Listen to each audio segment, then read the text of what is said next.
Tras agitarse la Tierra, el fuego del centro del mundo causará un terremoto en torno a la ciudad nueva. Nostradamus era un profeta que hizo una serie de predicciones sobre el futuro para ayudar a la humanidad a ver el mundo con más claridad. ¿Predijo realmente este profeta y poeta del Renacimiento el 11 de septiembre y otros hechos catastróficos de los últimos 500 años? ¿Queda alguna de sus profecías por cumplir? Es uno de los pocos profetas que ha durado tanto tiempo porque acertó. Ahora, en el 500 aniversario de su nacimiento, volvemos a repasar la vida de este hombre y sus sorprendentes predicciones del futuro.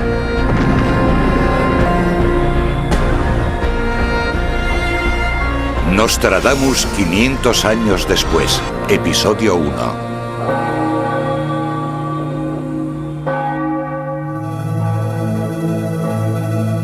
Hace 500 años, un francés llamado Michel de Nostradamus escribió uno de los informes más increíbles de todos los tiempos. Una voluminosa crónica de cientos de acontecimientos que tendrían lugar durante los próximos 2000 años. Hoy, sus profecías se han convertido en todo un fenómeno. Desde los 45 grados el cielo arderá, y el fuego que descienda de él se aproximará a la gran ciudad nueva. Esto fue lo que escribió Nostradamus en 1555. ¿Pero predijo realmente los grandes desastres de la última mitad del milenio? Era un personaje misterioso, pragmático y un escritor muy enigmático. Pero en lo que se refiere a nuestra situación actual, lo más importante es que aparentemente pasó mucho tiempo concentrado en la época en la que estamos en este momento. Algunos dicen que sus versos demuestran que realmente tenía visiones del futuro y que predijo grandes acontecimientos como la Revolución Francesa, las tragedias de los transbordadores espaciales y las dos guerras mundiales del siglo XX. Pero sigue siendo uno de los personajes más polémicos de nuestra historia. Mucha gente dice que Nostradamus era un profeta, otros dicen que era divino, algunos incluso dicen que era un estafador. Pongamos que Nostradamus sabía cualquiera de estas cosas. Saberlo y callarse esta información le convertiría en el peor demonio sobre la Tierra. A pesar de la popularidad mundial de sus escritos, la vida de este hombre sigue siendo prácticamente un misterio. En 1555 Nostradamus escribió esto sobre sí mismo. Aquel que hoy es calificado de profeta antiguamente hubiera sido nombrado vidente. Profeta, en efecto, es aquel que ve las cosas situadas completamente fuera de la posibilidad del conocimiento natural del hombre. Michel Nostradamus. ¿Era realmente un hombre de extraordinaria visión profética o simplemente escribió unos versos crípticos bastante imprecisos que podrían ser fácilmente aplicados a casi todo? ¿Fue realmente un gran curandero cuyas curaciones eran inspiradas por las estrellas? ¿O se trataba solo de un charlatán que consiguió sobrevivir e incluso prosperar en el estricto mundo católico de la Europa del XVI? Estaremos ahora más cerca que nunca de entender el significado de sus libros de poesía críptica que aseguran trazar un mapa del futuro. Los expertos difieren sobre sus respuestas a todas estas preguntas. Lo que está claro es la promesa que Nostradamus hizo a sus lectores hace 500 años. La traducción dice así: de 500 años más, estima se le tendrá el que fuera ornato de su tiempo. Después, de golpe, gran claridad hará, que por este siglo les convertirá en muy felices. Prometió que en el 500 aniversario de su nacimiento resurgiría el interés por sus predicciones. Ese año ya ha llegado.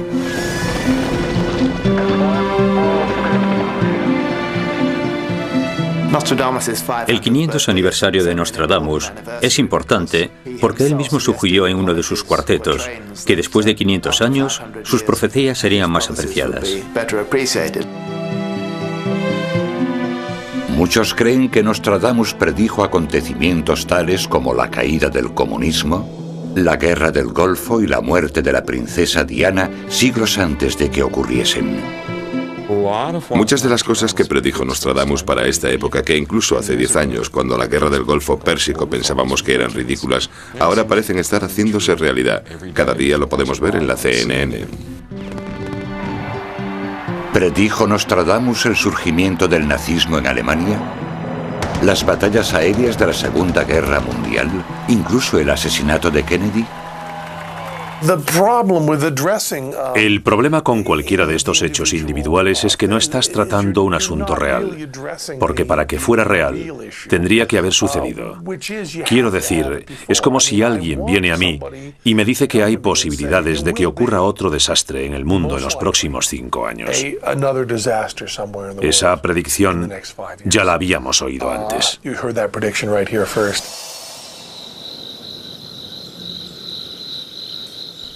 Aunque la mayoría de sus profecías se refieren a acontecimientos mundiales y calamidades, algunas rozan lo macabro, alimentando la creencia de que estaba relacionado con el ocultismo.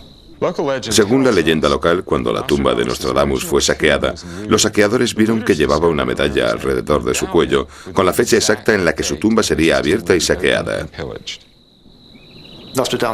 Nostradamus está rodeado de mitos, cuentos de viejas e interpretaciones que van desde las más o menos creíbles a las completamente absurdas.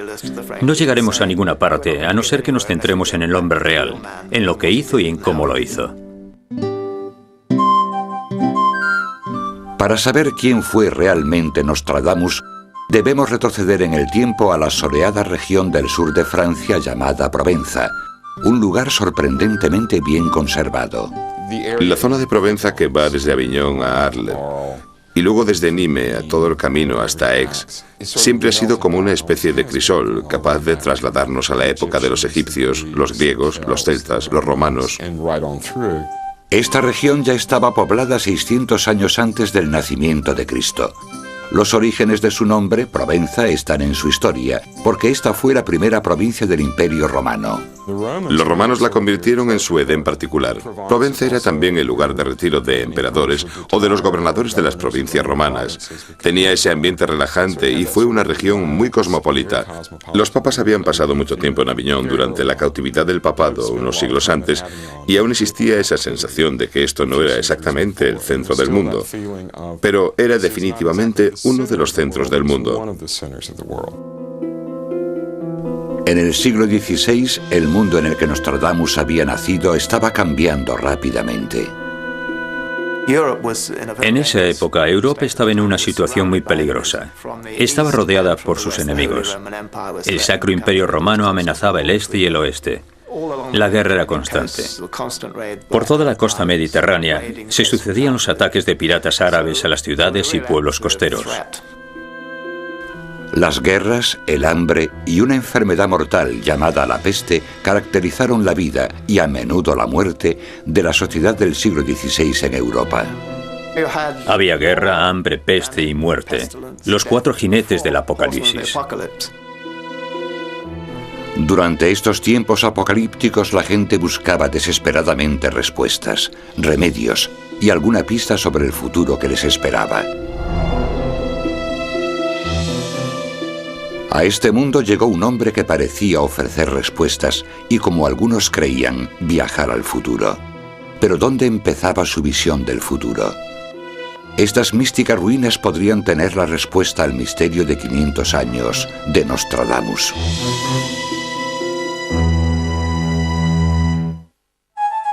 Ha pasado casi medio milenio desde que Nostradamus escribiera sus asombrosas predicciones del futuro. Y ha seguido siendo famoso gracias a los más de 400 libros populares que han sido publicados acerca de sus profecías. Su nombre aún aparece en los titulares de los periódicos y su imagen nos observa desde revistas, películas y portadas de libros. Todos tienen un mismo propósito, explicarnos cómo era realmente este hombre. Pero ¿cuánto de esta imagen que hemos asociado a Nostradamus está basada en hechos? De los pocos exponentes históricos que existen, hay 2 en concreto que según muchos conservan una imagen realista de este hombre. El primero es un retrato de Nostradamus pintado por su hijo César. César era un pintor bastante bueno. Este retrato nos muestra a un hombre sonriente, como si estuviese a punto de contar un chiste. La imagen del retrato transmite bastante seguridad. Parece como si se tratase de tu abuelo favorito que ha venido a consolarte. Pero también hay un brillo en sus ojos, como si estuviese diciendo, puedo ser bastante gracioso, pero también puedo ser serio y duro.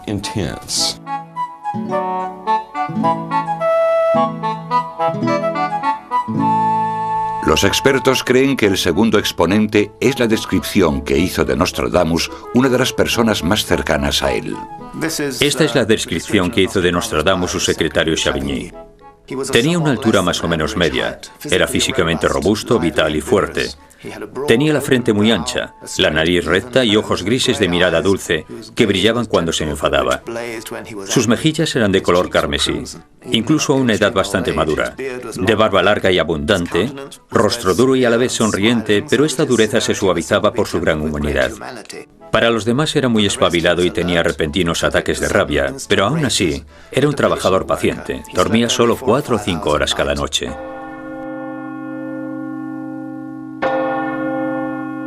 La época en la que vivió Nostradamus fue un período de transición. Cuando el miedo y la incertidumbre de la Edad Media fueron llegando a su fin, comenzó una nueva era. Con el despertar del Renacimiento, toda la visión del universo empezó a cambiar. En ningún sitio era esto más evidente que dentro del recinto amurallado de Saint-Rémy, la ciudad francesa donde nació Nostradamus.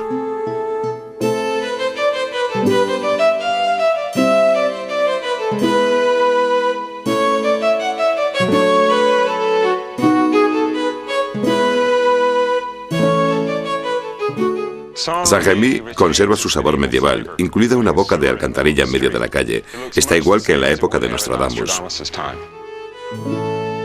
Vincent, escritor y guía, ha seguido el rastro del legado de Nostradamus desde sus comienzos en Saint-Rémy y nos ha traído hasta esta dirección, el número 6 de la calle Hoche.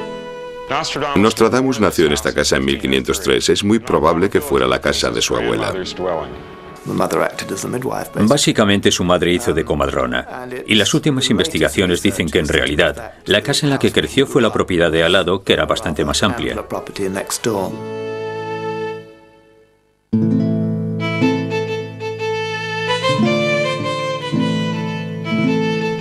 Fue bautizado con el nombre de Michel de Notre-Dame, un apellido católico que significa Nuestra Señora.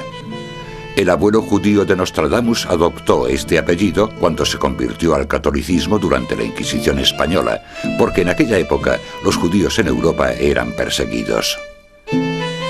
A pesar de la represión religiosa de la época, el sur de Francia era una región cosmopolita, un auténtico hervidero de mitos, magia y emocionantes avances en medicina, matemáticas y astronomía. Más que el lugar perfecto, era probablemente el único lugar en Europa en el que alguien como Nostradamus podía haberse formado, haber aprendido y logrado su cometido. Desde una edad muy temprana, el joven Michel de Notre-Dame estaba interesado por estas materias. Su abuelo paterno, Jean de Saint-Rémy, era el consejero del pueblo y quizás también fuera el médico. Así que en la familia había mucha tradición por estudiar. Desde una edad temprana, Nostradamus estudió latín y probablemente un poco de hebreo y matemáticas. Además de enseñarle algunas nociones básicas de matemáticas, latín, griego y hebreo, su abuelo le introdujo en el mundo de las ciencias celestiales. Y seguramente heredaría de él su astrolabio, el instrumento medieval que antiguamente se usaba para determinar la altitud del Sol y otros cuerpos celestes.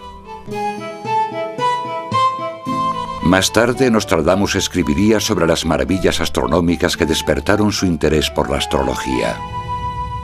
Júpiter se une más a Venus que a la Luna, apareciendo de plenitud blanca. Venus escondida bajo la blancura de Neptuno, de Marte golpeado por la pesada rama. Aunque algunos creen que este poema sugiere que Nostradamus predijo las órbitas de los planetas, es muy probable que sacase la idea del libro sobre los giros de los orbes celestes de Copérnico, publicado en 1543, en el que incluía su teoría del sistema solar. Pero si su temprano interés por la astronomía fue inspirado por su abuelo, su entorno escondía su pasión por la antigüedad. Provenza está repleta de historia, y Saint-Rémy es uno de esos lugares donde la historia simplemente se acumula en una ruina encima de otra ruina. Para el joven Nostradamus, la conexión más viva y directa con otros tiempos no estaba en algo sobrenatural, sino a solo unos metros al sur de su casa en Saint-Rémy. Nostradamus jugaba aquí cuando era pequeño. Fue su primera introducción a la historia antigua de la región. En 6 de sus cuartetos predijo que en esta región se descubriría un gran misterio o un tesoro enterrado. Bajo los antiguos edificios vestales, de Polman sol en caverna de cabra.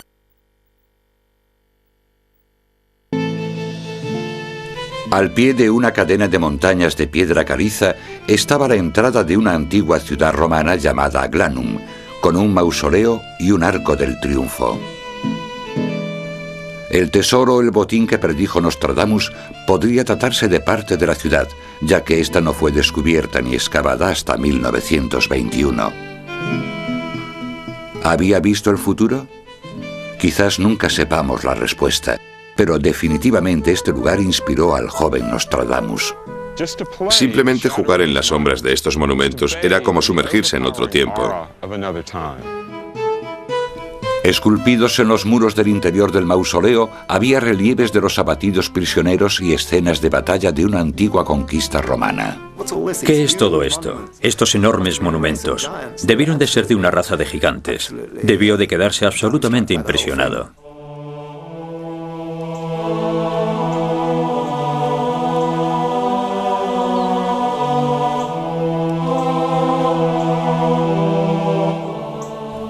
Seguramente Nostradamus se quedó maravillado ante las propiedades acústicas del interior del Arco del Triunfo romano, ya que el eco amplificaba los sonidos que se hacían dentro de él.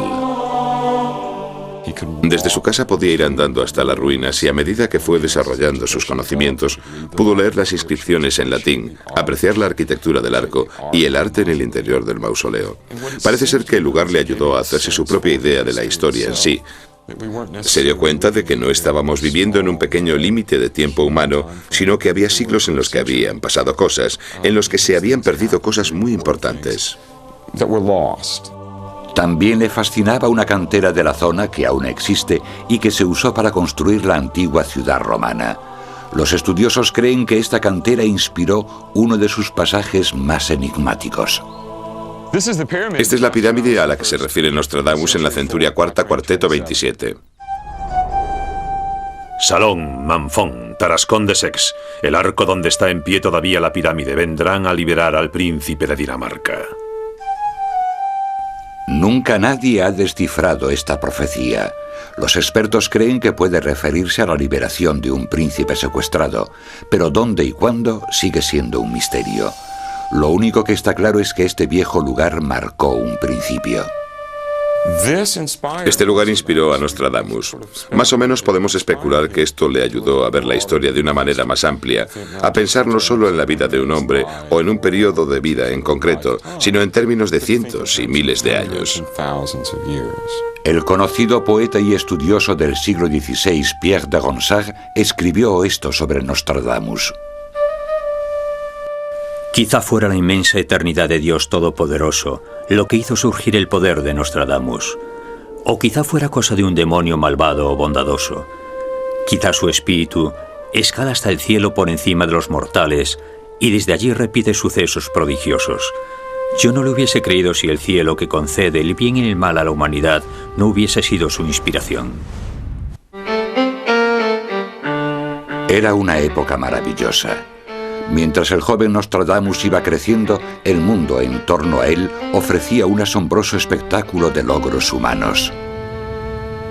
En su cuarto y último viaje al Nuevo Mundo, Cristóbal Colón había conseguido cruzar el Atlántico. En Florencia, Italia, el escultor Miguel Ángel Buonarroti había tallado una pieza de mármol de 5 metros de altura llamada el David. Y Leonardo da Vinci había pintado un retrato llamado Mona Lisa. En 1519, a los 16 años, Michel de Notre Dame se trasladó a la antigua ciudad amurallada de Aviñón, a orillas del río Ródano, al sur de Francia. Aquí se matriculó en un curso de retórica, matemáticas, música y astronomía. Según la creencia popular, durante su estancia en la Universidad de Aviñón, se convirtió en un gran erudito e incluso se licenció en medicina.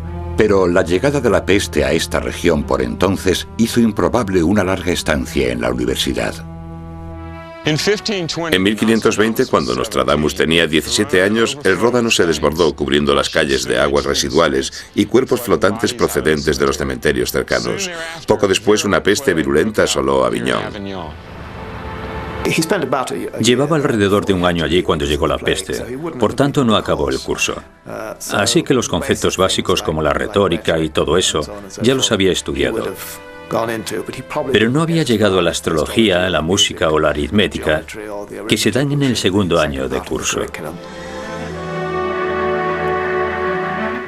Pero la virulencia de la peste negra que obligó a cerrar el puente de Aviñón, prohibiendo la entrada a todos excepto los más valientes, y que pospuso los estudios de Nostradamus, ofrecía otro tipo de aprendizaje.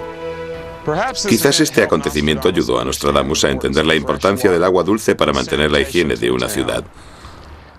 Más tarde, como médico, insistiría en el agua dulce y las calles limpias como forma de prevenir la peste. Hay documentos que atestiguan que Nostradamus dejó Aviñón en 1521 y se dedicó a recorrer el campo francés en busca de hierbas y remedios. Mientras que hoy una farmacia francesa moderna ofrece una amplia variedad de medicinas, en la época de Nostradamus las farmacias eran así.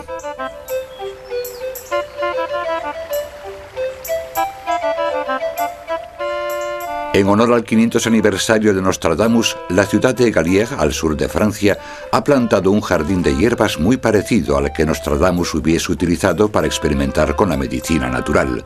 Madame de la Rosière es la cuidadora. En este jardín hay plantas que sirven para protegerte contra las tormentas, para mantener alejadas a las brujas, y plantas con las que las chicas pueden averiguar el nombre del amor de su vida antes de conocerle. Para Nostradamus, lo más importante de un jardín alquímico como este era su significado y su simbolismo. Él hubiese entendido los símbolos de este jardín. Los utilizaba para trabajar, y otros alquimistas también los utilizaban. Entre las plantas medicinales que Nostradamus encontró en sus viajes estaban las alcachofas, cuyas raíces decían que servían para curar la ictericia, los saucos, cuyas ramas eran utilizadas para curar la fiebre, las granadas, que según decían aumentaban la fuerza, y una gran variedad de flores, rosas, lavanda y salvia, cuyos usos aún no estaban totalmente claros. Después de estar 8 años recolectando hierbas, Nostradamus dijo: He pasado mis años de juventud estudiando y experimentando con hierbas medicinales. De 1521 a 1529 me dediqué a viajar por una serie de tierras y países en busca de conocimientos medicinales. Fue entonces cuando este boticario de 26 años se matriculó en medicina en la prestigiosa Universidad de Montpellier. Pero su solicitud nos hace pensar que quizás no estuviese tan interesado en realizar sus estudios. Firmó la solicitud como Miki de Nostradamia. Bueno, era un poco demasiado informal.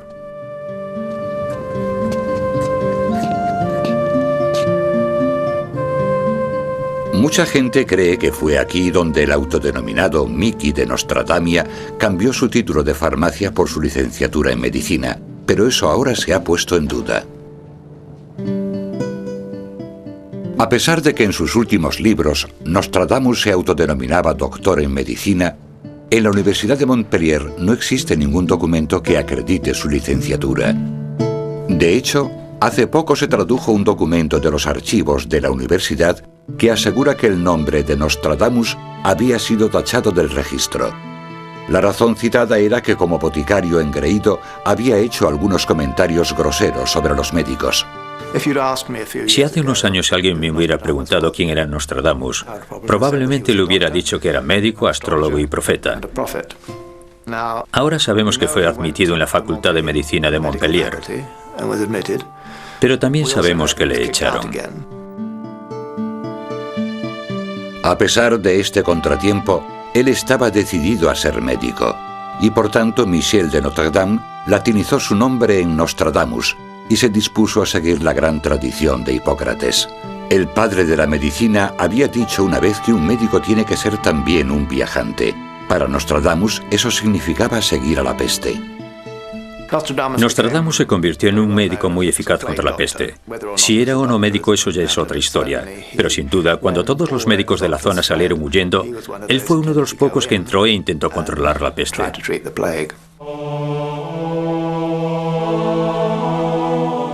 Como más tarde escribió su hijo César, fue una tarea de enormes proporciones. Las personas afligidas por la enfermedad abandonaron toda esperanza de recuperarse. Las casas estaban abandonadas y vacías, los hombres desfigurados, las mujeres lloraban. Los camilleros trabajaban sin cesar.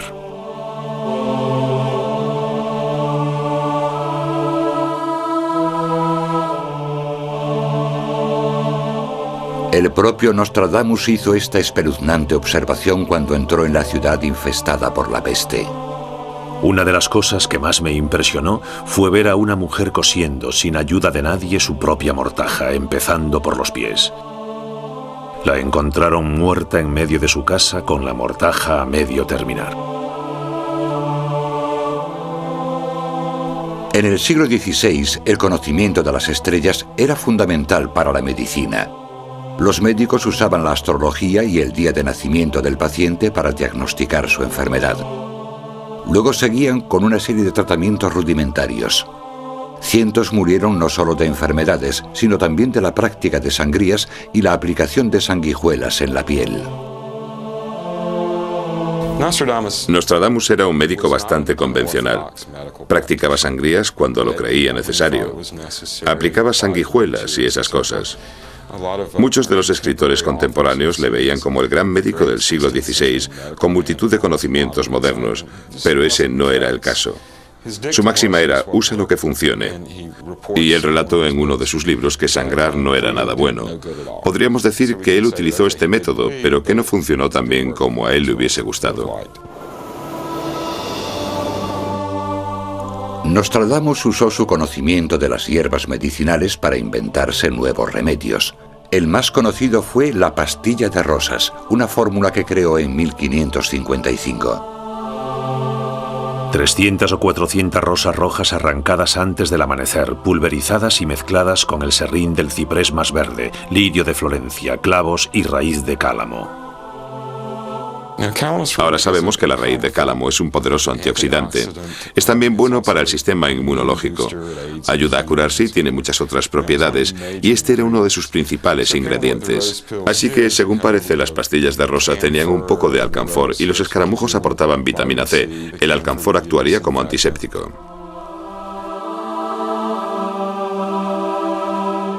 Poco más se sabe de este remedio, pero algunos dicen que su mejor arma contra las enfermedades era en realidad su obsesión por la limpieza. Lo que hizo fue quemar los cadáveres, las sábanas, quemar todo con lo que había entrado en contacto la gente infectada con la peste.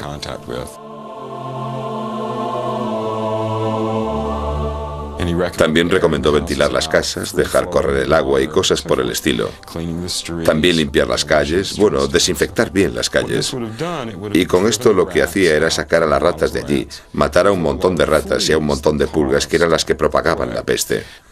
Consiguió ganar un mes, la peste duró solo 2 meses, y eso fue algo bastante milagroso para esa época.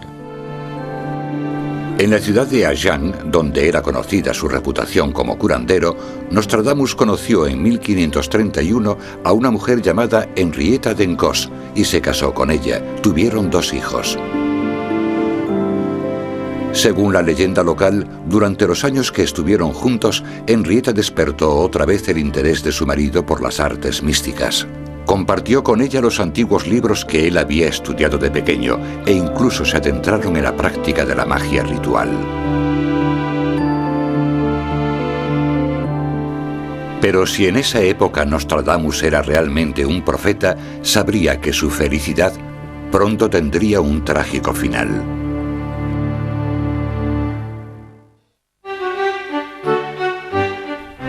La imagen que se da de él en la sabiduría popular y la leyenda es la de un misterioso mago conectado con espíritus, demonios y ángeles.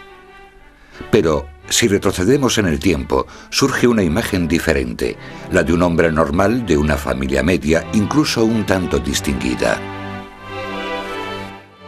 Esta casa de campo perteneció al hermano pequeño de Nostradamus, Bertrand. En su época era una espléndida casa de campo, por tanto esto nos indica que Bertrand no solo era un rico terrateniente y comerciante, sino que también era el capitán de la milicia local. Sin duda, la riqueza familiar permitió a Nostradamus viajar todo lo que quiso. En 1533 realizó otro viaje por Europa y el sur de Francia. Él hablaba de estos viajes como períodos de estudio y aprendizaje. Uno de estos viajes le llevó hasta Italia a casa de Julio César Scaliger, un científico matemático y, lo que era más importante para Nostradamus, un prestigioso médico licenciado en la Universidad de Montpellier, la misma de la que él había sido expulsado. Algunos investigadores creen que seguramente Nostradamus dio hierbas medicinales al doctor Scaliger y que a cambio éste le enseñó anatomía humana, fisiología e incluso disección. Estas clases se llevaron a cabo en secreto, porque para la Iglesia este tipo de trabajo era considerado un crimen contra Dios. Más tarde, Nostradamus escribió un testimonio lleno de alabanzas hacia este personaje del Renacimiento, considerándole como su profesor más influyente. Scaliger parece haber heredado la habilidad de Cicerón para la elocuencia, el arte de Virgilio para la poesía y el doble del conocimiento de Galeno para la medicina. Le debo más que a nadie en el mundo.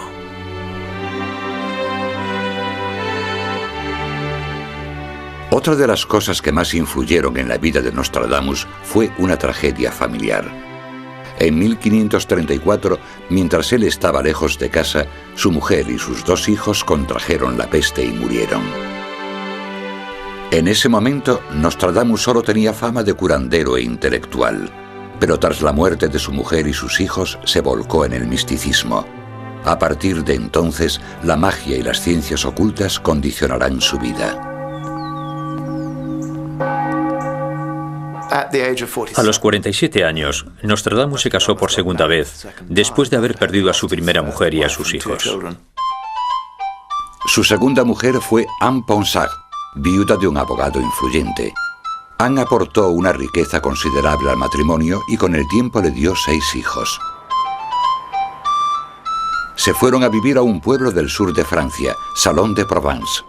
Este pueblo es ahora un destino turístico de moda, pero aún se siente la presencia de este profeta de 500 años. Una pintura gigante de Nostradamus adorna la ciudad y vigila atentamente a los visitantes. La antigua Torre del Reloj, un monumento a la sabiduría, aún conserva la imagen de los 7 planetas conocidos en el 16. Y la calle donde estuvo su casa ahora rinde homenaje a su habitante más famoso. Esta es la calle donde vivía Nostradamus y esta es la casa donde vivió Nostradamus durante los últimos 20 años de su vida y donde escribió sus profecías. Su casa de salón era bastante grande para esa época. Puede que se les hiciese un poco pequeña con 6 hijos en casa, sirvientes, secretarios, etcétera, etcétera. Pero no estaba mal para un médico bien pagado que ganaba bastante dinero para esa época.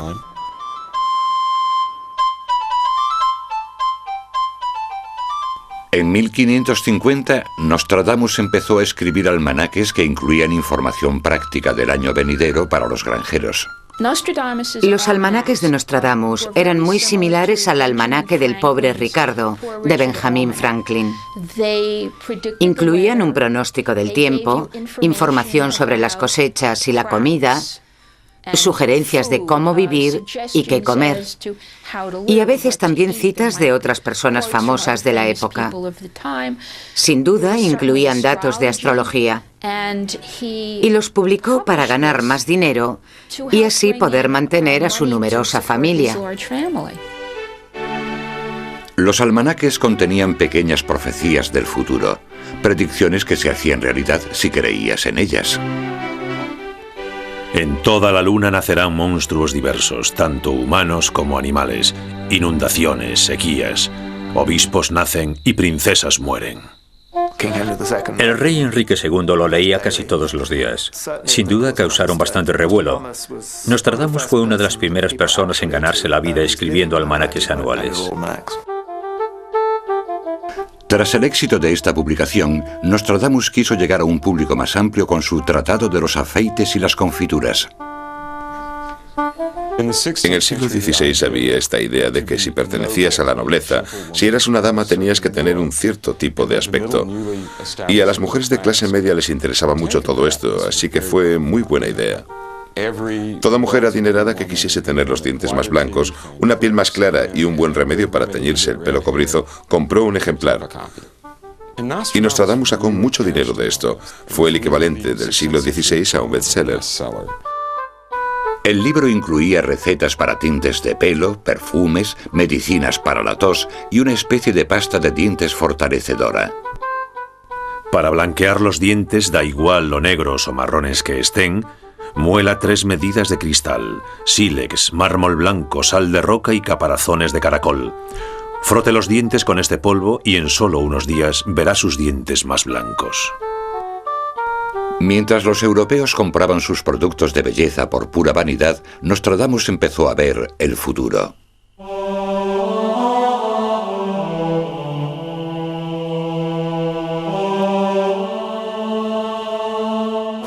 Nostradamus construyó un taller de trabajo, o quizás incluso añadiese un piso a la parte de arriba de su casa. Hay que tener en cuenta que tenía 6 hijos y que necesitaba tranquilidad para hacer su trabajo. Así que necesitaba algún sitio alejado y algún tiempo separado de ellos. Según parece, hacía la mayor parte del trabajo en el estudio por la noche, cuando todos sus hijos estaban durmiendo. Nostradamus describió lo que sucedía en su ritual nocturno mientras miraba un bol de agua situado encima de su escritorio, una práctica que recuerda al oráculo de Delfos. De noche sentado y en secreto estudio, exigua llama saliendo de la soledad, hace prosperar lo que no debe creerse en vano. Hay toda una escuela de pensamiento que afirma que Nostradamus era lo que en aquella época se llamaba un teurgo. Teurgo es la palabra medieval para mago. Una persona que mediante sus conversaciones con los ángeles se comunica directamente con Dios. La varita mágica en el medio de su mano se coloca. Humedece su ropa y sus pies con el agua. Una voz, miedo, él tiembla en su bata. Divino esplendor, el Dios se sienta cerca.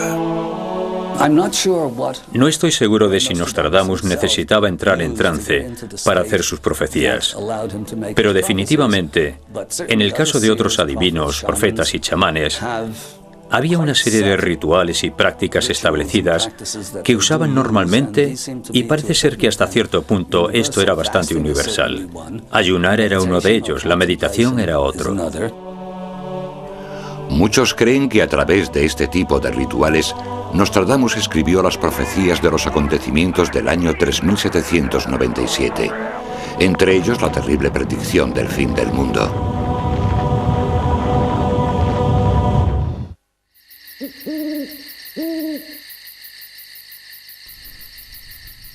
La noche.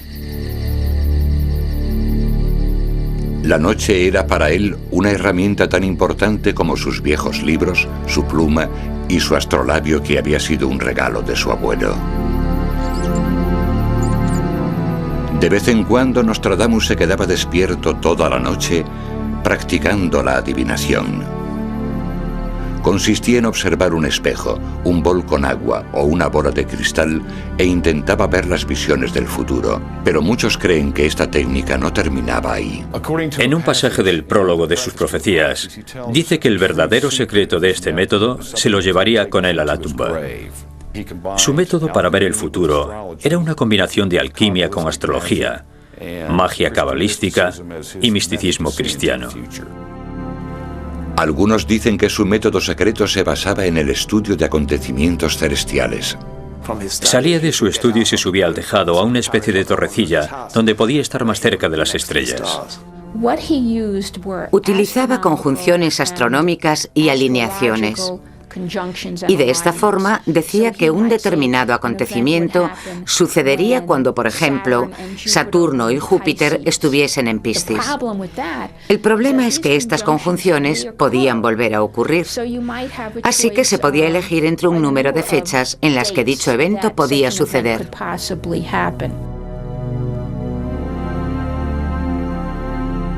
Nostradamus escribió sus predicciones en 1000 poemas de 4 versos llamados cuartetos. Escribió en su lengua materna, el francés, pero para protegerse de los cazadores de brujas de la época, incluyó versos en latín y griego e incluso anagramas. Dividió sus escritos en 10 grupos de 100 cuartetos cada uno, a los que llamó centurias. Y nada más terminar su primer conjunto de versos, Nostradamus destruyó cualquier prueba con la que la Inquisición pudiese acusarle de criminal. Dispongo de volúmenes que llevan mucho tiempo escondidos, pero temiendo el uso que se podría hacer de ellos, los encomiendo a las llamas.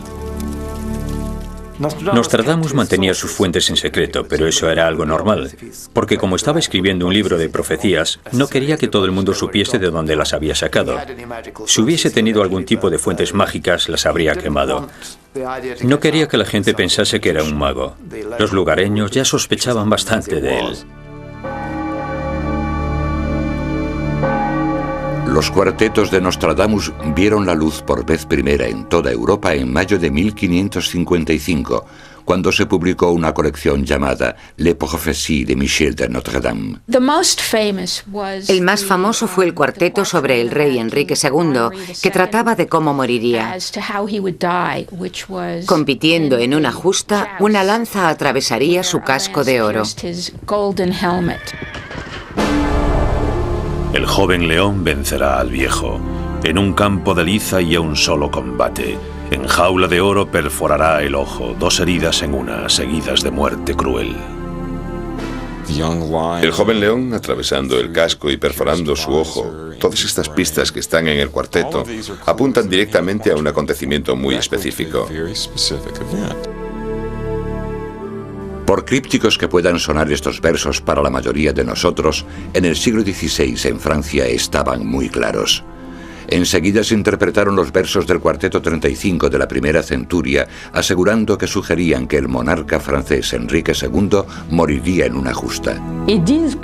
La reina Catalina de Medici intentó evitar que el rey se batiese en duelo, porque el cuarteto de Nostradamus había predicho su trágico final. Por tanto, esta fue la profecía más importante desde que comenzara su carrera como profeta famoso. El accidente mortal ocurrió en el verano de 1559, cuando en la boda de su hija, el rey organizó una justa. Se enfrentó al conde de Montgomery, el jefe de la Guardia Real escocesa.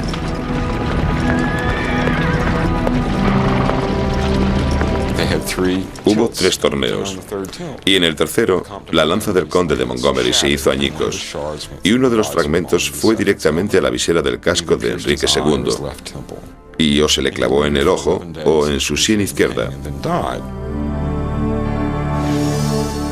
Esa noche, el conde de Montgomery le dijo a Nostradamus: Maldigo al adivino que predijo este hecho con tanta maldad y tanta precisión. Antes de 1559, Nostradamus era un personaje de la leyenda local que suscitaba curiosidad. Pero en realidad, hasta después de la muerte de Enrique II, no se convirtió en una superestrella internacional. Fue como si todo el mundo dijese: esto es algo mucho más serio que un tío escribiendo un puñado de versos crípticos. Hay un significado detrás de ellos. Así que apenas unos años después de la muerte de Enrique II, las profecías, el primer volumen de las profecías, estaba traduciéndose en Londres y Nostradamus ya era conocido internacionalmente.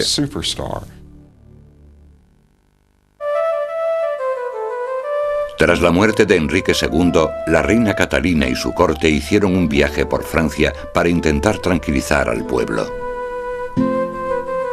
La histórica procesión, encabezada por más de 7.000 caballos reales, llegó a Salon de Provence en 1554.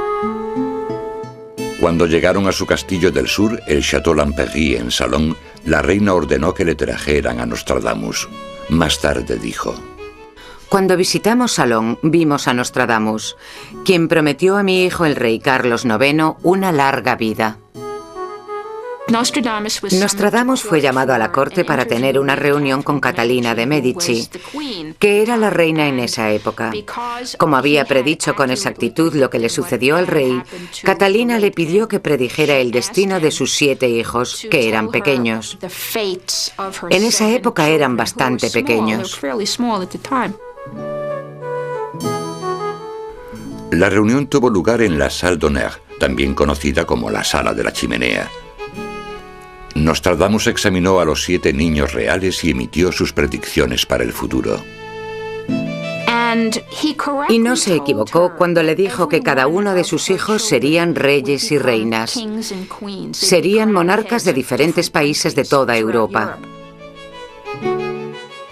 La historia ha demostrado que sus predicciones fueron correctas, pero los cambios en la ascensión al trono real se produjeron porque 4 de los hermanos murieron prematuramente. En la edición de sus profecías de 1557, escribió lo siguiente sobre la familia real. De 7 ramas, a 3 serán reducidos. Los mayores serán sorprendidos por la muerte. Si las 7 ramas eran los 7 niños de Catalina, entonces Nostradamus habría predicho el futuro correctamente. Solo 3, Enrique III, Francisco y Margarita, seguían vivos en 1576.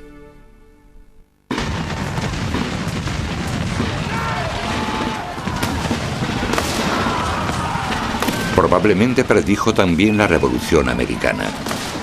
Algunos aseguran que en varios cuartetos escribió sobre los colonos británicos luchando en una guerra por la independencia.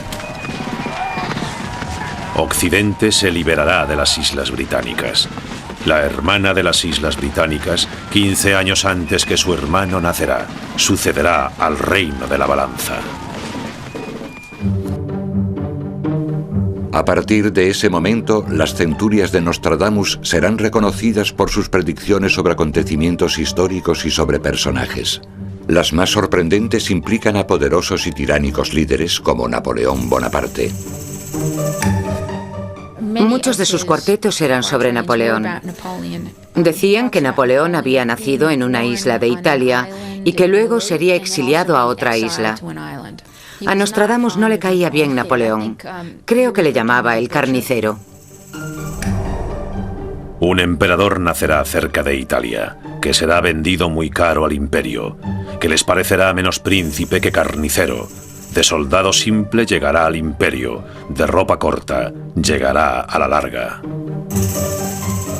Napoleón nació en Italia. De hecho, empezó como soldado con uniforme corto y más tarde, como emperador, llevó largas vestimentas. Por 14 años se mantendrá la tiranía.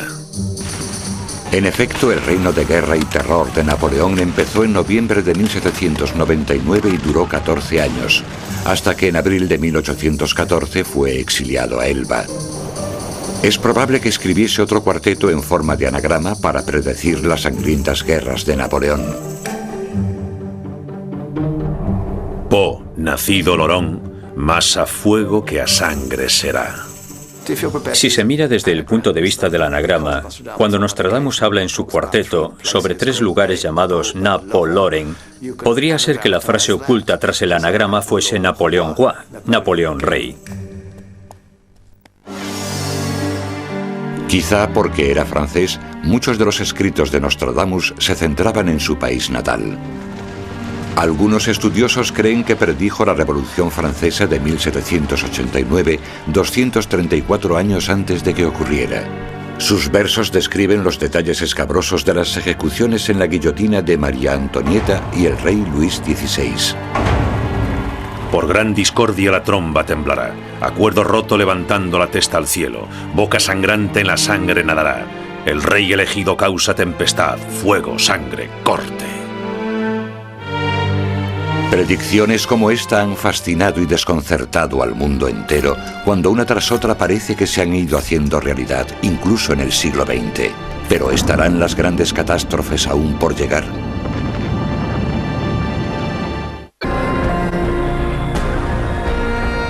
Nostradamus 500 años después, episodio 2. Existe una gran tradición en interpretar y manipular los escritos de Nostradamus. A lo largo de los siglos, determinadas palabras y frases de sus trabajos han hecho creer a muchos que predijo decenas de hitos históricos. Aunque muchas veces predije cosas que acabaron ocurriendo, estaba dispuesto a guardar silencio.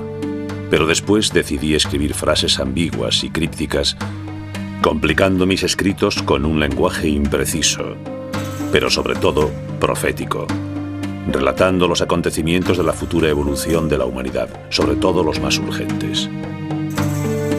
En 1555 Nostradamus escribió: será pastor semidios honrado cuando la luna acabe su gran ciclo. Este cuarteto podría predecir el trabajo del pionero científico Louis Pasteur, creador de un proceso de conservación de alimentos que lleva su nombre. O quizás simplemente sea un verso que incluye la palabra francesa pasteur, refiriéndose al pastor de la iglesia.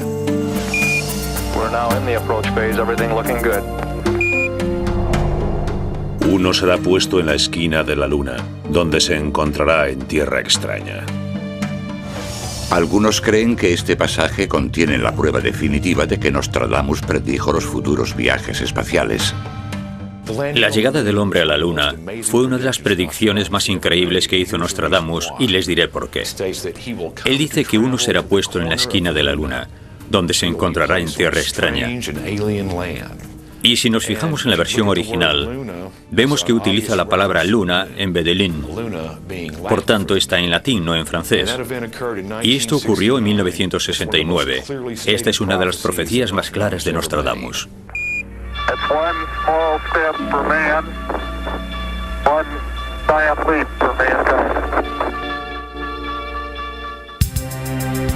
Hay quien asegura que el cuarteto 146 incluso predice la aparición de un ovni, ya que describe un lugar extraterrestre y un aterrizaje que traerá grandes beneficios para la humanidad.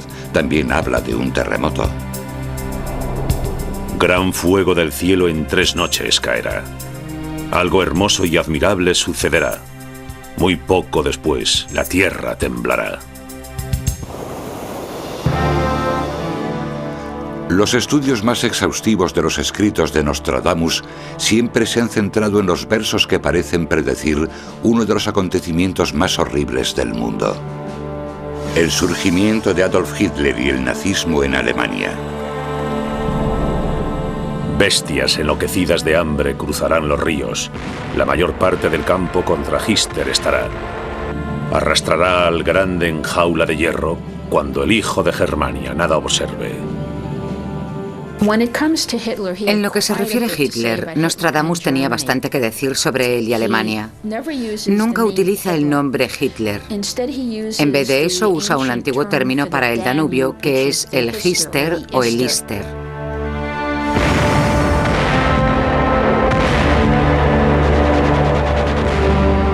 German High Command has committed at least 20 full-strength divisions to the winter offensive. En el cuarteto 224, Nostradamus escribió: la mayor parte del campo estará contra Hitler. Y si echamos un vistazo a la historia, vemos que hubo numerosas naciones que se opusieron a las potencias del eje. Sin duda el mejor ejército del mundo estaba en contra de Hitler, y fue el mejor ejército del mundo el que venció a los nazis. Pero, ¿por qué Nostradamus usó el término Hitler para referirse al dictador alemán? Nostradamus utilizaba alusiones para representar simbólicamente gentes y cosas, y una de las palabras que utilizó fue Hitler. Yo estoy convencido de que Hitler es una alusión a Hitler. Solo le falta una letra para formar la palabra Hitler. Se trata de un anagrama de Hitler con un doble sentido, que es algo que le gustaba mucho hacer a Nostradamus. Muchos creen que la frase jaula de hierro fue otro símbolo utilizado por Nostradamus para representar la maquinaria de hierro de la guerra. Un capitán de la Gran Alemania, que por su lengua seducirá a las masas, sojuzgará los confines del Danubio, perseguir las cruces por hierro, saqueo y robo. En el cuarteto 335, Nostradamus predice que alguien seducirá a las masas con su oratoria. Y si lo miramos desde un punto de vista histórico, vemos que Hitler era un magnífico orador y que era conocido como el diablo de la elocuencia, por así decirlo. Y de hecho sedujo a las masas con su oratoria. Los nazis interpretaron los múltiples significados de los cuartetos de Nostradamus en su propio beneficio, y Hitler sacó provecho del conocido nombre de Nostradamus citando profecías como esta en su propaganda política. Cederá a la Gran Alemania Brabante, Gante, Brujas y Boulogne. La tregua santa, el gran duque de Armenia, asaltará Viena y Colonia. Magda Goebbels, la mujer del ministro de propaganda de Hitler, creía que Nostradamus había predicho el triunfo de los nazis y su influencia en el partido era notable.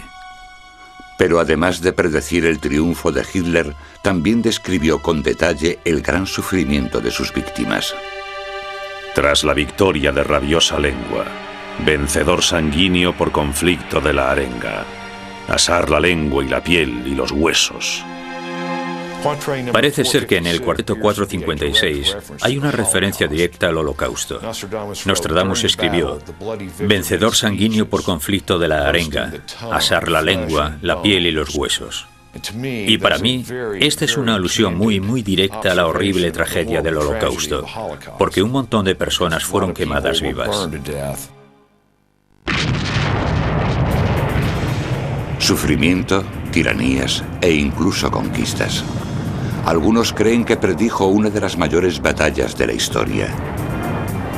6 de junio de 1944. Más de 5.000 barcos y aviones desembarcaron a 22.000 soldados aliados en la costa de Normandía, en Francia. Aludió Nostradamus al épico ataque de la Segunda Guerra Mundial conocido como Día D. Por los huevos y lugares circundantes estarán en guerra por causa de las nubes, gámaros, langostas y mosquitos. De le man falta serán bien reveladas. Es fascinante cómo intenta describir estas escenas de batalla con las palabras que él conoce, porque nunca antes ha visto este tipo de cosas.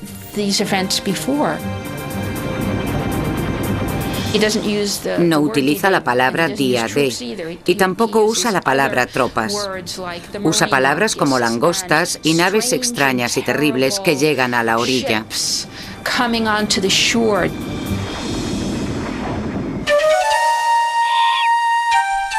Aparentemente, los crípticos versos de Nostradamus también predijeron los ataques atómicos contra Japón que pusieron fin a la Segunda Guerra Mundial. Cerca de las puertas y dentro de 2 ciudades, habrá 2 azotes como nunca vio nada igual. Hambre, dentro de la peste, por el hierro fuera, arrojados, pidiendo socorro. Parece ser que aquí se está refiriendo a los ataques nucleares de Hiroshima y Nagasaki. Y hay una frase que dice: dentro de 2 ciudades habrá 2 azotes como nunca se vio nada igual. Y si echan un vistazo a las fotos de la destrucción de Hiroshima y Nagasaki, verán que había trozos de metal por todas partes. Para mí estos versos describen claramente un ataque nuclear, algo que nunca antes había ocurrido en la historia hasta el año 1945. Además de la destrucción provocada por la Segunda Guerra Mundial, Nostradamus también pudo haber predicho los grandes cambios sociales que se produjeron en Europa Oriental medio siglo más tarde. La ley comunal se hará en la oposición. Viejo aguantará fuertemente tras ser lanzado del medio. La amistad entre amigos será arrojada hacia atrás. El muro de Oriente caerá, rayos y truenos. Predijo la caída del comunismo. Hay cuartetos que hablan sobre Rusia. Habla sobre el muro de Berlín, pero no utiliza la palabra Berlín. Aunque las profecías son muy numerosas, fueron escritas en un periodo de tiempo relativamente corto. Tardó poco más de 2 años en escribir su colección de cuartetos. Pero en esa época sus visiones llegan hasta el año 3797. ¿Podría este año marcar el fin del mundo?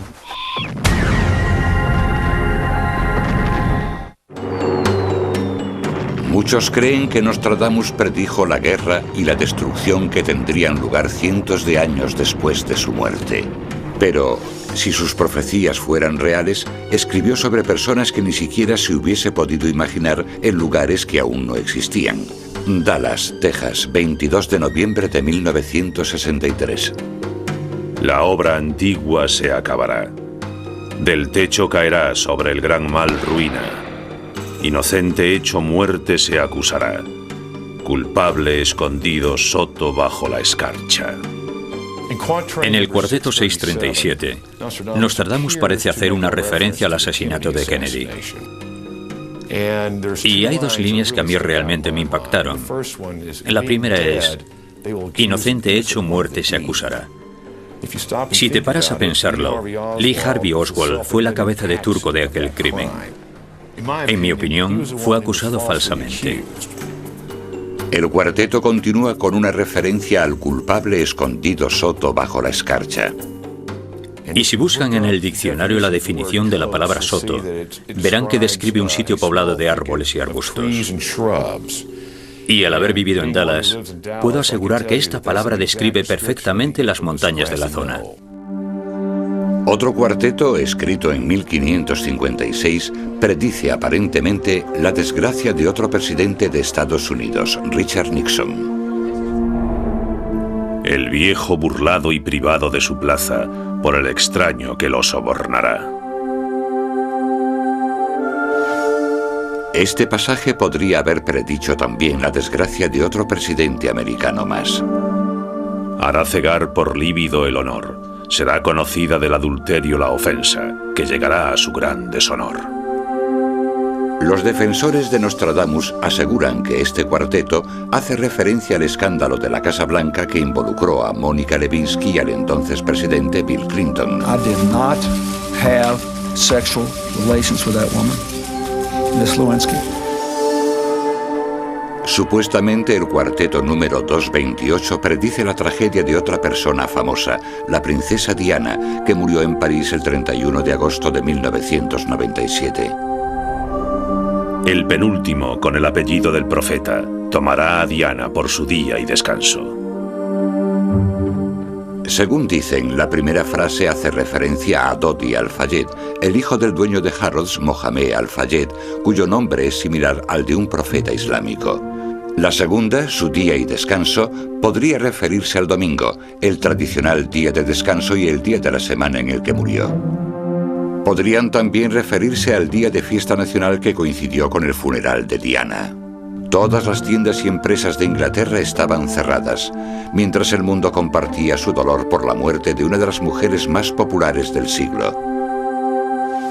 Cuesta creer que las profecías de Nostradamus fueran realmente escritas en el siglo XVI, una época tan distinta a la nuestra. Aún así, al igual que su contemporáneo Leonardo da Vinci, Nostradamus parece haber descrito tecnologías que nadie de su tiempo había visto jamás. Cuando el pez terrestre y acuático, por fuerza vaga al suelo sea llevada, su forma extraña, suave y horrorosa, por mar a los muros muy pronto los enemigos. Definitivamente Nostradamus predijo aviones, submarinos y un montón de tecnología moderna. De noche el sol pensarán haber visto, cuando el puerco semi-hombre se vea, ruido, canto, batalla al cielo, batir, apercibido. ¿Serían los pilotos de combate los puercos semi-hombres de la visión de Nostradamus? Aquí nos damos cuenta de que, a pesar de que viese estas cosas, no las entendía demasiado y las veía como maravillas de la modernidad. Los aviones parece que eran una espada de doble filo. Podía ver que traerían beneficios, pero que a su vez serían también un gran instrumento de guerra.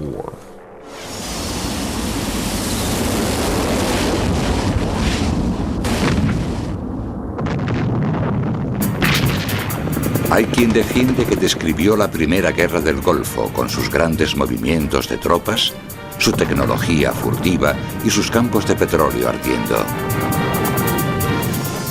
Ante Persia, casi cerca de 1 millón de hombres. La serpiente verdadera invadirá Bizancio y Egipto. Entrará villano, amenazador infame, tiranizando la Mesopotamia. Tierra horrible, negra fisonomía. Nostradamus utiliza términos antiguos para ciertas zonas del mundo: Libia, Persia, Oriente Medio, generalmente del Islam, del mahometanismo. Habla de hombres con turbantes. Algunos expertos sugieren que existe otro cuarteto más específico sobre la reciente guerra contra Saddam Hussein. No se podrá por el mar proteger. Entre 2 ríos temer mano militar. El negro airado le hará arrepentirse. Según parece, en el cuarteto 633 se hace referencia al combate y a la actividad militar en Irak. Y las 2 líneas que más me impresionaron son las que dicen: entre 2 ríos temer mano militar. El negro airado le hará arrepentirse. Por tanto, yo creo que aquí se refiere a la guerra de Irak, porque Bagdad está situada entre 2 ríos, el Tigris y el Éufrates, que son 2 de los ríos más significativos de la historia. El negro airado le hará arrepentirse. Puede que sea una referencia a Colin Powell, intentando que Saddam Hussein se arrepintiese de sus acciones. Una cosa está clara: Nostradamus rara vez escribió sobre tiempos de paz. La mayoría de sus cuartetos se refieren a destrucciones. Una de sus descripciones de un desastre inminente se conoce como el Cuarteto del Cometa. Después de la gran lucha humana, una mayor se apresta. El gran motor los siglos renuevan. Lluvia, sangre, leche, hierro y peste. En el cielo luz de fuego, corriendo larga centella. Si echas un vistazo al cuarteto que habla del cometa y la larga centella, te das cuenta de que la idea del cometa y de la tragedia de la lanzadera espacial podrían ir unidas, que forman parte de una misma metáfora, parte de una misma imagen. Pero el cometa de los versos de Nostradamus quizás tenga más significados que el de una tragedia. Sí que habla de cometas, pero normalmente como presagios de un acontecimiento. No habla de que necesariamente vayamos a ser golpeados por un cometa. De hecho, algunos piensan que aquí estaba hablando de una serie de acontecimientos que tendrían lugar en nuestra época.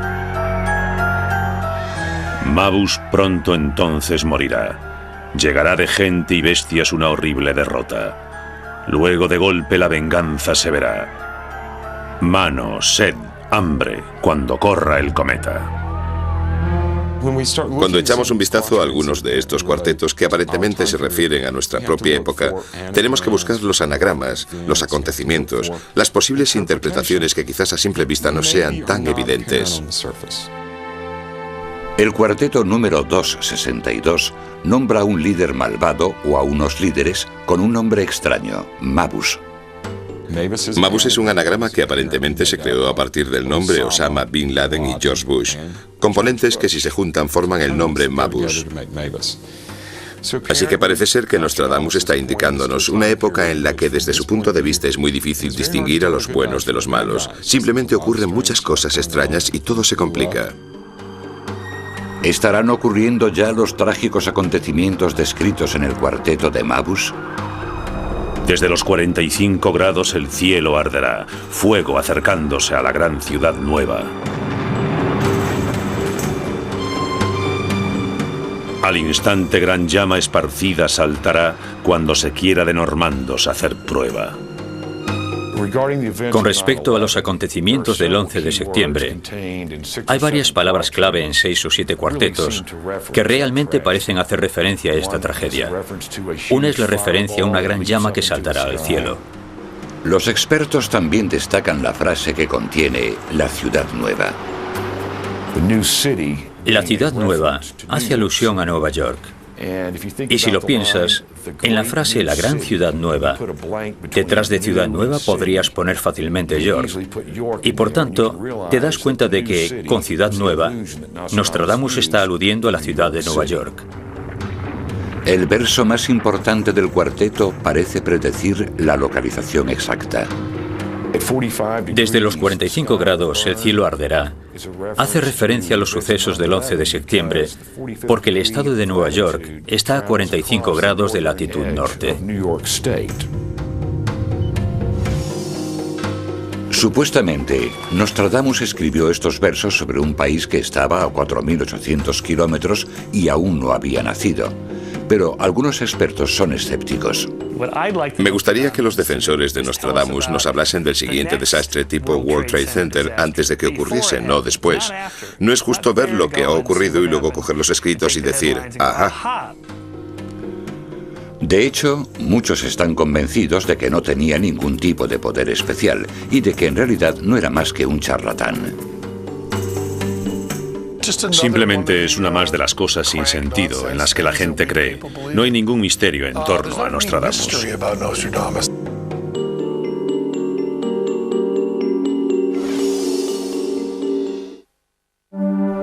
Durante casi 500 años, Nostradamus, el profeta del siglo XVI, ha sido considerado uno de los profetas más importantes de la historia, pero también ha tenido sus detractores. No hay ningún misterio en torno a Nostradamus, eso es lo interesante. Quiero decir, sabemos que todo lo que él predice se interpreta después de que haya sucedido. Después de un acontecimiento concreto, vuelves a leer algo sin sentido que él escribió y dices, ah, esto es a lo que él se refería. El truco de Nostradamus era la imprecisión. Sus profecías tenían que ser aplicables a todo. Así la mayoría de los acontecimientos podían ser aplicados de manera general. De esta forma cubrirían casi todos los acontecimientos posibles. Algunos escépticos creen que Nostradamus utilizó el lenguaje críptico como instrumento para atacar a los líderes de su época sin arriesgar su propia vida. Si por ejemplo decía la bestia de las 3 cabezas o algo parecido, siempre podía salvar el pellejo diciendo, no me estaba refiriendo a nuestro rey, por Dios, estaba hablando del futuro o algo así. En mi opinión, Nostradamus no era ni un adivino ni un estafador, era un comentarista social, algo parecido a los que escriben los artículos de opinión hoy en día. Sin embargo, él estaba escribiendo en una época en la que no estaba permitida ni la libertad de expresión, ni las críticas contra el sistema político o el rey, ni nada por el estilo.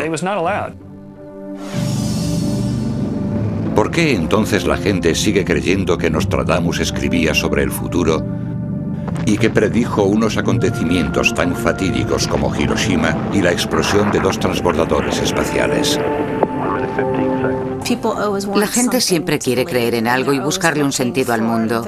Y la idea de que alguien de hace 500 años pudo haber visto todo nuestro mundo, para ellos es suficiente. Yo creo que a determinadas personas Nostradamus les da una sensación de seguridad, porque al leer sus escritos pueden saber también lo que va a pasar.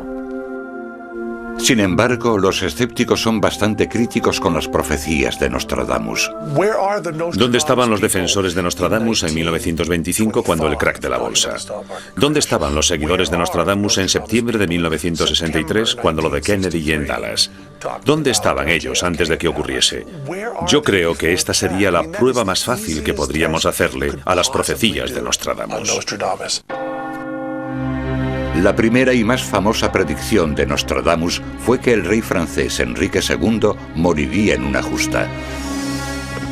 El joven león vencerá al viejo en un solo combate. Pero un estudio minucioso del cuarteto revela que apenas hay conexión entre la profecía y el acontecimiento. Habla de que el joven león vencerá al viejo. Bueno, Montgomery y Enrique II eran prácticamente de la misma edad. No era uno más joven y otro más viejo. Y no fue en un campo de liza. De hecho, fue un juego, un duelo en un campo de juego. Y en cualquier caso fue un accidente.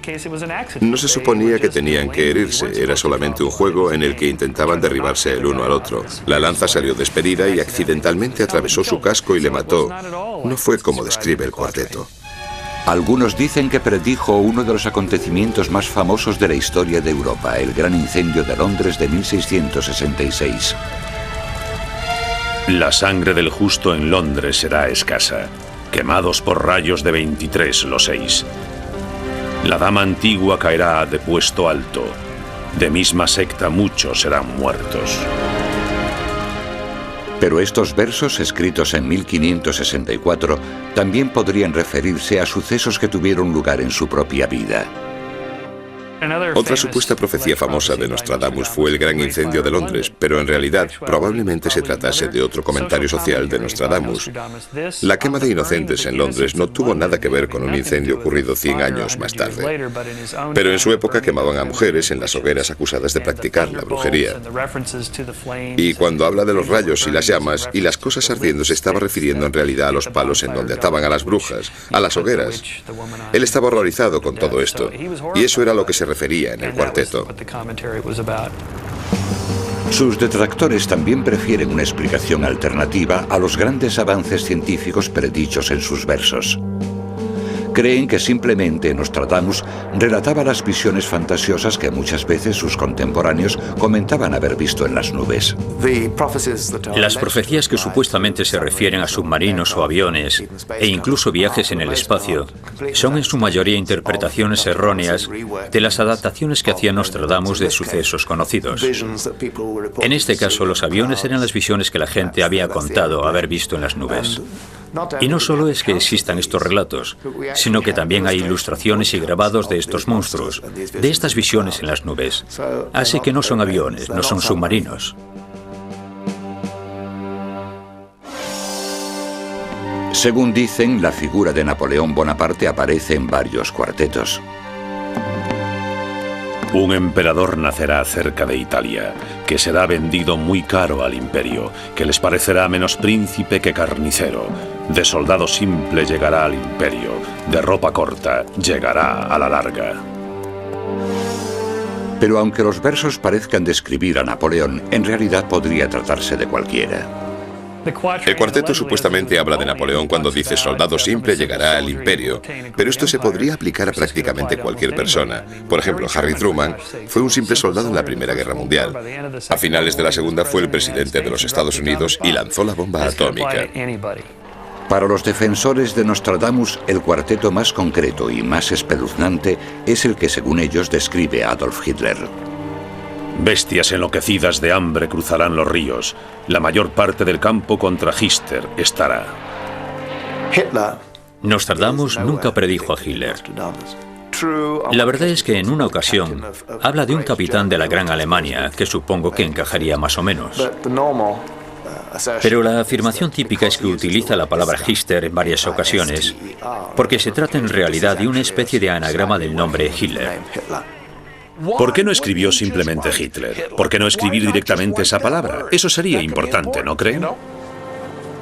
Y si, como muchos creen, las profecías de Nostradamus predijeron los ataques terroristas del 11 de septiembre de 2001, ni siquiera nos dieron ningún tipo de aviso. Cualquiera que crea en Nostradamus y piense que el 11 de septiembre estaba en esos libros tendría que ser procesado. ¿Dónde estaban ellos el 10 de septiembre? Me da igual el 11 de septiembre porque recuerden que fueron aviones, lo que significa que si lo sabían el 10 de septiembre podían haberlo evitado. Si yo hubiese tenido un libro que dijese algo, o lo que fuera, sobre lo que iba a pasar el 11 de septiembre, y no hubiese facilitado esa información a la gente que podía haberlo evitado, creo que no habría mejor definición en el mundo para describir la maldad. Aunque hay argumentos racionales que cuestionan sus profecías más atroces, muchas personas siguen viendo a Nostradamus como un profeta. El mundo se interesa por él cada vez que hay una crisis mundial seria, porque abrimos el libro de las profecías para encontrar una respuesta a la crisis. Y si la palabra impresa fue su vehículo de expresión durante los últimos 500 años, los sucesos del 11 de septiembre lo condujeron a un medio que ni siquiera él hubiese vaticinado jamás. Una de las mayores manifestaciones de Nostradamus en los últimos años fue el revuelo que se formó después del 11 de septiembre. El principal grupo de noticias de Nostradamus en Internet recibió más de 8.000 consultas sobre si había predicho los atentados. Al mismo tiempo, su web recibió un auténtico aluvión de preguntas, más de 500.000 de consultas, y tuvo que ser cerrado.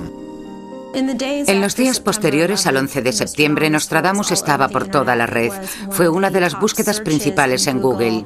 El libro número 1 en ventas de Amazon.com fue una biografía de Nostradamus, al igual que otros 5 que estuvieron entre los 25 libros más vendidos de Amazon.com, así que estaba por todas partes.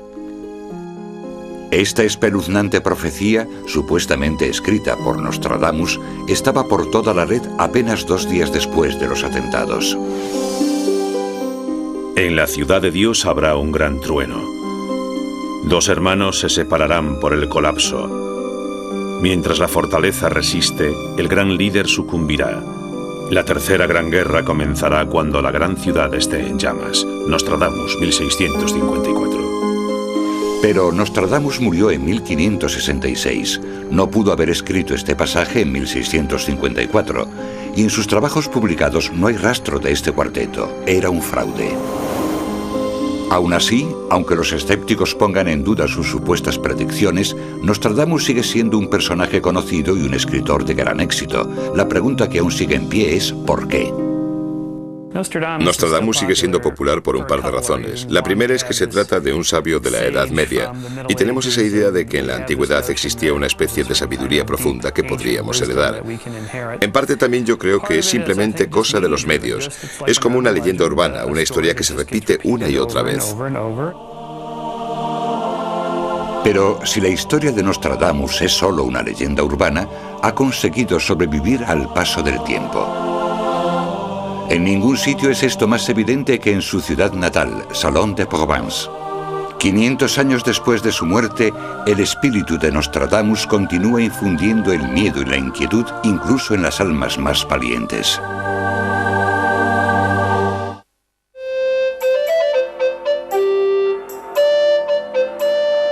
Salon de Provence.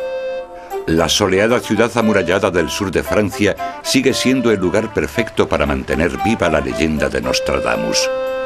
Aquí fue donde escribió unas 36.000 palabras de profecías y predicciones. Crió a 6 hijos y comenzó un legado editorial que ha durado más que ningún otro, algo que ni siquiera el propio Nostradamus hubiese vaticinado. A los 62 años, sus almanaques y colecciones de versos se empezaron a editar en toda Europa y podían ser leídos en alemán, italiano, inglés, español y su idioma original, francés. Durante el último año y medio de su vida escribió la mayor parte de las profecías. En 1565 completó su 10ª y última colección de cuartetos, pero cuando iba a cumplir 63 años, su salud empezó a empeorar. Tenía artritis, gota, hidropesía y edema. Llevaba bastante tiempo sufriendo de gota. Era una enfermedad bastante común en esa época. Los informes indican que Nostradamus empezó a escribir su testamento en 1566. Su enorme colección de antigüedades y monedas acumuladas durante sus viajes por toda Europa valía el equivalente hoy en día a casi 1 millón de euros. A pesar de que el profeta había ganado la mayor parte de su dinero vendiendo el futuro a sus clientes, no tenía claro cuál de sus hijos sobreviviría para heredar sus más preciadas posesiones. Así que su colección de libros y cartas sería legada al que llegase primero a la edad adulta. Su hijo César heredaría el astrolabio de latón que Nostradamus había heredado de su abuelo. En junio de 1566 pidió que le subieran la cama al piso de arriba, a su estudio secreto, donde esperaría la muerte. El 1 de julio de 1566 dictó su última predicción a su secretario y escribano Jean Chavigny. Puedo asegurar con toda certeza que él sabía cuándo moriría, el día e incluso la hora. Me dijo: no me verás vivo al amanecer.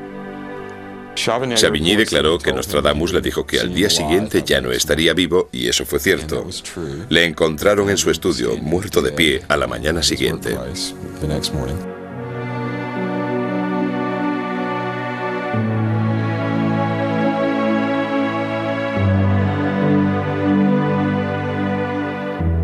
Su viuda, Anne Fonsard, llevó a cabo sus últimas voluntades.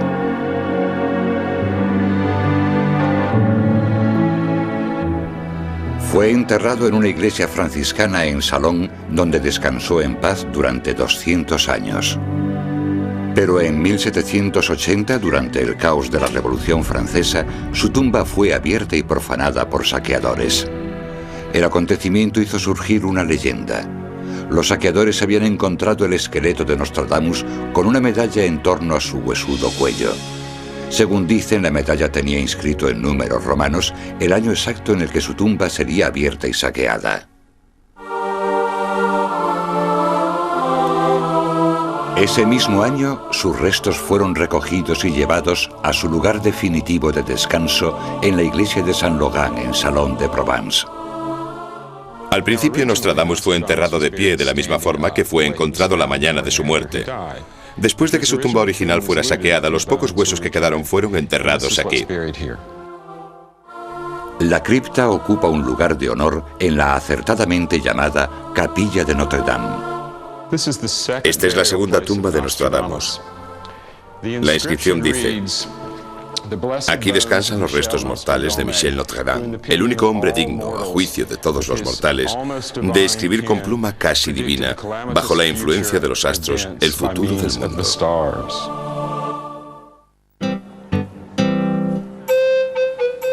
A pesar de que han pasado casi 5 siglos desde que Nostradamus caminó por estas calles, hoy es imposible visitar Salon de Provence sin encontrártelo. La casa donde escribió sus famosas profecías es ahora un museo. Un muñeco de cera del profeta trabaja sin descanso en un estudio secreto cerca de la entrada.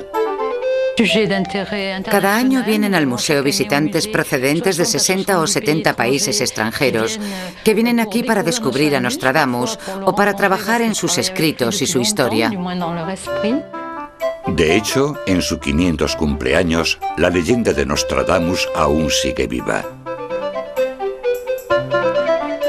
El gran Château de l'Empéry, que fue el lugar donde se reunió con la reina de Francia, ahora atrae a los visitantes que vienen siguiendo los pasos del profeta, y en él pueden comprar como souvenir una camiseta, un libro o un muñeco.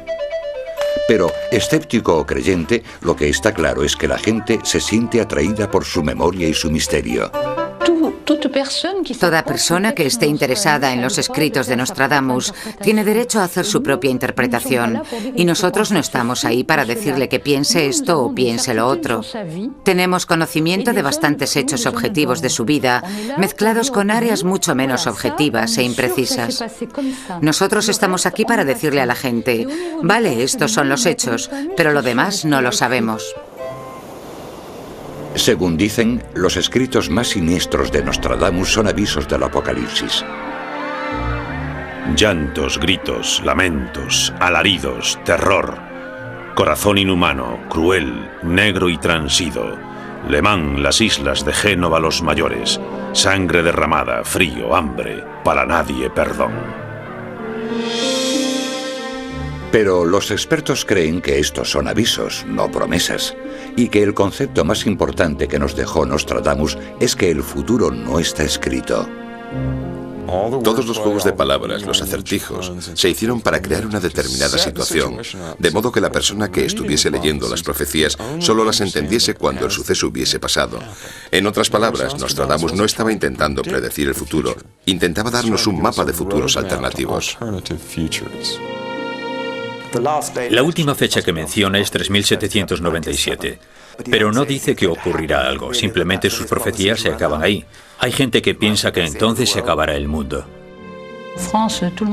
En realidad, Nostradamus dijo que había realizado una serie de cálculos cíclicos basándose en el antiguo método babilónico y que usando este cálculo cíclico pudo llegar hasta el 3797 después de Cristo, lo que nos daría el tiempo suficiente para estudiar mejor a Nostradamus.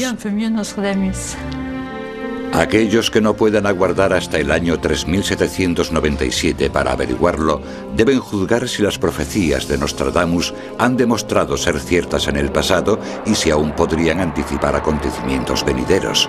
Pero podemos estar seguros al menos de una de ellas. En el prefacio de los versos finales de las profecías de 1557, Nostradamus declaró solemnemente: según vaya transcurriendo el tiempo después de mi muerte, a mis escritos se les dará más importancia que en vida. Nadie puede negar que en esto Nostradamus tenía toda la razón.